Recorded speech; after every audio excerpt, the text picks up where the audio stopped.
India की number 1 choice Bharat matrimony. Putin का प्रतिशोध और तुर्की पर शोध, पूरी खबर आपको बताएंगे। नमस्कार, TV9 भारतवर्ष देख रहे हैं आप, मैं हूं आपके साथ प्रगति शर्मा। किस तरह से हालात बनते हुए दिख रहे हैं? पुतिन ने हमला किया तो तुर्की की तरफ से क्या जवाब दिया गया, बताएंगे। बड़ी खबर, रूस ने तुर्की के समुद्री टैंकर्स को निशाना बनाया। यूक्रेन के ओडेसा में तुर्की के समुद्री टैंकर खड़े थे।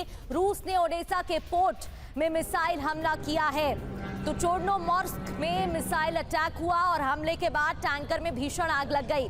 सबसे बड़ी बात यह है कि अटैक तब हुआ जब एर्दोआन और पुतिन के बीच 1-to-1 चर्चा चल रही थी, जब कॉन्वर्सेशन हो रही थी, बातचीत हो रही थी, पीस प्लान को लेकर भी मुद्दा उठाया गया। उस दरमियान यह हमला हुआ।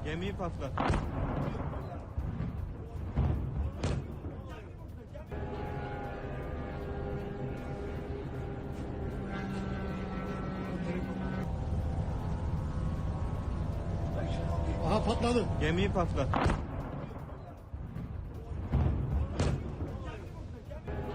और ये अटैक की तस्वीरें आपके सामने। रूसी हमले के बाद जलकर खाक हुआ टैंकर। एक और बड़ा अपडेट, रूसी हमले के बाद टैंकर खाक हो गया। हाइपरसोनिक मिसाइल का इस्तेमाल किया गया इस अटैक के लिए।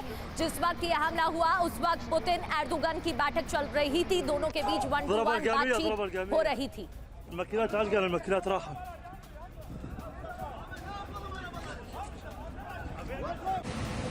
ये देखिए, सुपरसोनिक मिसाइल का इस्तेमाल और जहाज में भीषण आग लग गई।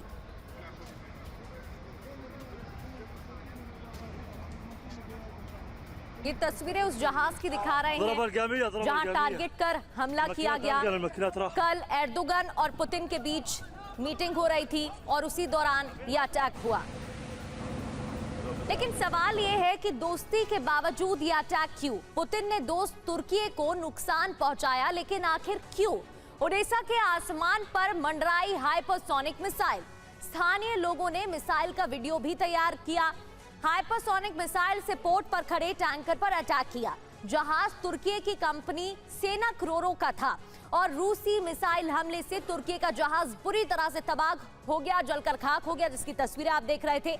जिस वक्त हमला हुआ उस वक्त पुतिन एर्दोगन की बैठक चल रही थी, 1-to-1 बातचीत हो रही थी।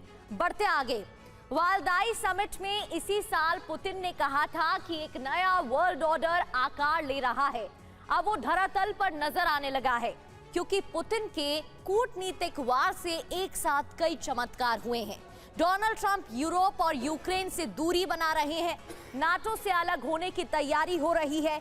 यूरोप अलग थलग पड़ रहा है और यूक्रेन की जमीन पर तेजी के साथ रूस का कब्जा बढ़ रहा है। नवंबर और दिसंबर में जब युद्ध विराम पर कूटनीति जारी थी, उसी वक्त रूस के रणनीतिकार कमांडर्स ने यूक्रेन के 5 बड़े शहरों पर झंडा लहरा दिया था। कूटनीतिक मोर्चे पर पुतिन ने ट्रंप को इस बात पर सहमत कर लिया है कि यूरोप युद्ध विराम नहीं चाहता है और रणनीतिक मोर्चे पर अपने लक्ष्य भी पूरे कर रहे हैं। खास रिपोर्ट देखिए।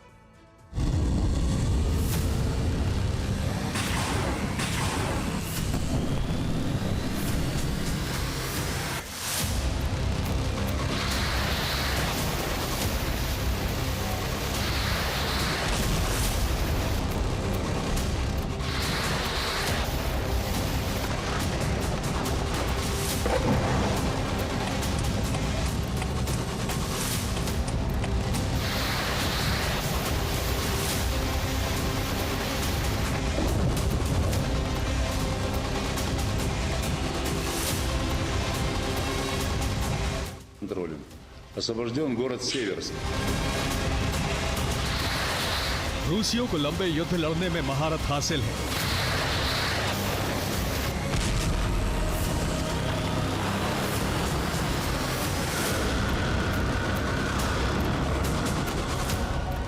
बरसों बाद दुनिया बीते 4 साल से यही देख रही है।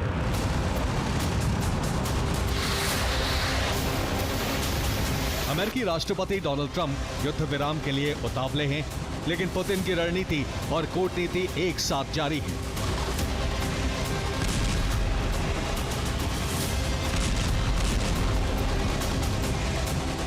पुतिन ने अमेरिका के साथ कूटनीति जारी रखी है। ट्रम्प की नजर में वो यूरोप को शांति प्रक्रिया में बाधक साबित कर चुके हैं। युद्ध विराम ना होने से ट्रम्प भी अब यूरोप पर भड़कने लगे हैं। यूरोप के साथ पुतिन की हाइब्रिड और राजनीतिक जंग तेज हो गई है। दूसरी ओर यूक्रेन में स्पेशल मिलिट्री ऑपरेशन में भी प्रगति जारी है। लंबी जंग से यूक्रेनी सेना का धैर्य जवाब देने लगा है।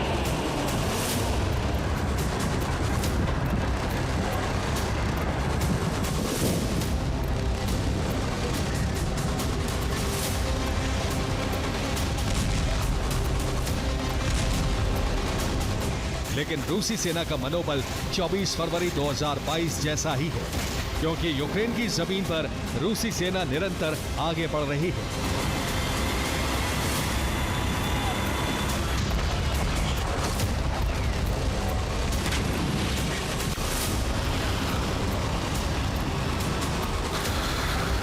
11 दिसंबर की शाम को राष्ट्रपति व्लादिमीर पुतिन ने क्रेमलिन में तीनों सेनाओं के कमांडरों सीडीएस की बैठक बुलाई।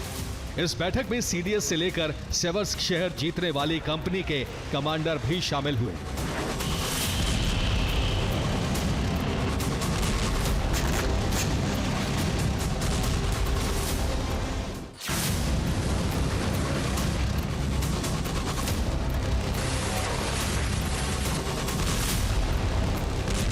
ग्यारह दिसंबर को क्रेमलिन में हुई मीटिंग का मुख्य मुद्दा था युद्ध विराम पर जारी कूटनीति के बीच रणनीतिक बढ़त बनाना, यूक्रेन के खार्किव और डोनेट्स्क में अलग अलग शहरों पर रूस का कब्जा बढ़ाना।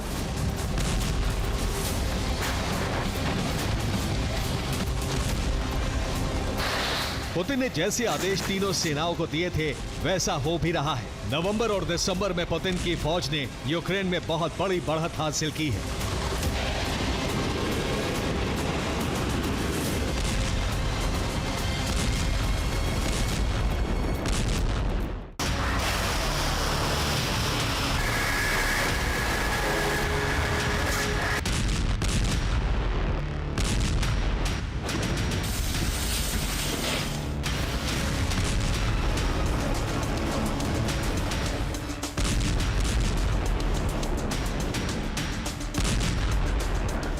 पुतिन ने क्रेमलिन के बैठक में आदेश दे दिए हैं कि रूस के सभी लक्ष्य पूरे होने तक स्पेशल मिलिट्री ऑपरेशन जारी रहेगा।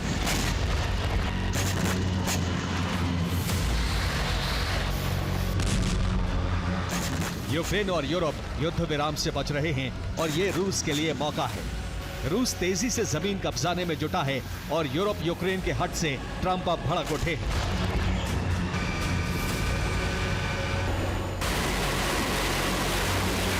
अमेरिकी राष्ट्रपति को युद्ध विराम आसान लगा था, लेकिन ये नहीं जानते थे कि उनके ही सहयोगी देश इसमें अड़चन डालेंगे। इस युद्ध ने अमेरिका और यूरोप के बीच समीकरण उलट कर रख दिए, जो पुतिन की कूटनीतिक जीत है।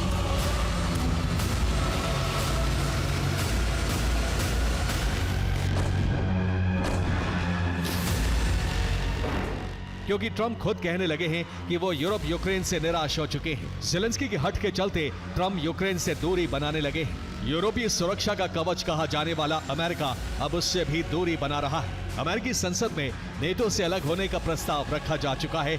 ज़ेलेंस्की को गद्दी से हटाने की तैयारी के लिए यूक्रेन में चुनाव कराए जा रहे हैं। ट्रंप अब जो भी बोल रहे हैं या कर रहे हैं वो रूस के हित में जाता दिख रहा है।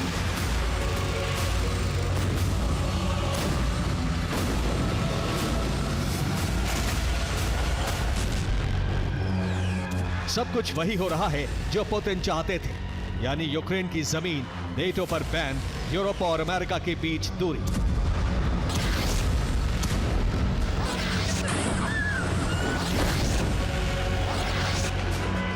इधर ट्रंप यूरोप यूक्रेन पर भड़के हुए हैं और उधर रूसी सेना यूक्रेन में ऑपरेशन तेज कर चुकी है। 11-12 दिसंबर को यूक्रेन पर रूस ने भीषण हमले किए और पुतिन का विजय रथ नई गति से आगे बढ़ने लगा है। रूसी फौज ने कीव पर हमले किए, इससे एक व्यक्ति की मौत हो गई। सुमी पर रूस ने हवाई बमबारी की। पावलोग्राद पर रूस ने भीषण ड्रोन हमले किए। ओडेसा पर भी रूस ने ड्रोन और मिसाइल हमले किए। यूक्रेन के 5 बड़े शहर जीतने के बाद अब डोनेट्स्क के क्रास्नी लीमन को जीतने की जंग शुरू हो चुकी है।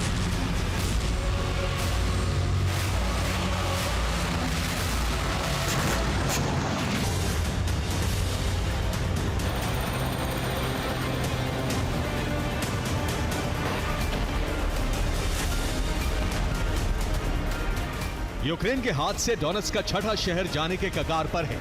ट्रम्प ने यही कहा था कि जंग जारी रही तब भी यूक्रेन को डॉनबास गंवाना ही पड़ेगा।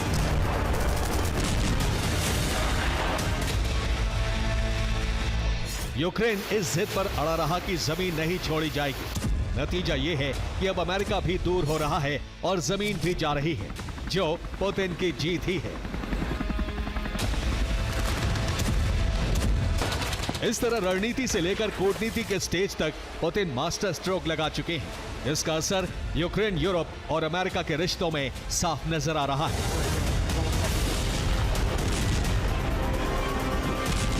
Bureau report, TV9 Bharatvarsh.